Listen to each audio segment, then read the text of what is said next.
सबसे पहले तो ये कि मैंने इनके बारे में जो अखबार में ख़बर आई थी मैंने वो ख़बर पढ़ी थी, और उसके कुछ महीनों के बाद मुझे जब अनंत सर ने फ़ोन किया और मैं उनसे मिलने गया, और उन्होंने जब मुझे बताया कि उनके जीवन पे ये एक फ़िल्म बनाने जा रहे हैं, तो एज एन एक्टर तो मैं बहुत उत्साहित हो गया। दूसरा, मैं ये जानना चाहता था कि स्क्रिप्ट कैसे लिखी जाएगी, कहानी क्या है उनकी। कहानी चूँकि तो जो अखबार में न्यूज़ था उससे जाहिर था कि क्या है कहानी।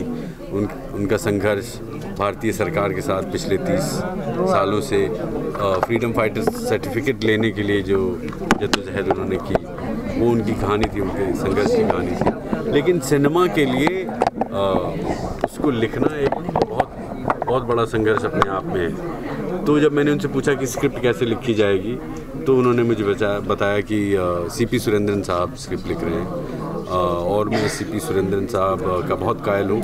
मैं उनको बहुत सालों से जानता था, बतौर जर्नलिस्ट, बतौर पोएट एंड बतौर लेखक। लेकिन ये उनकी पहली फिल्म बतौर स्क्रिप्ट राइटर थी। तो इसके बाद हमारा कोलैबोरेशन भी शुरू हुआ। हम कई बार दास साहब से मिलने भी गए, दहसर में रहते हैं दास साहब। तो इसके बाद जब वो स्क्रिप्ट बनकर आई तो धीरे धीरे उसमें काफ़ी बातें गौर हरिदास जी की, जो हम रोज़ जाके मिलते थे उनसे, जो नई बातें उजागर हुई वो हम सब स्क्रिप्ट में, क्योंकि मतलब उनके 30 साल का जो संघर्ष रहा है वो इतना बृहद है कि हम सारी बातें फिल्म में नहीं कह सकते। तो उसमें से क्या हम पिक करेंगे, क्या सेलेक्ट करेंगे और क्या दिखाएंगे, वो उन तानों बानों से बुनी है ये फिल्म। ऐसी कोई चीज़ थी जिससे आप इंस्पायर हुए? सारी चीज़, मतलब एक चीज़ नहीं थी। Bye bye bye bye bye bye.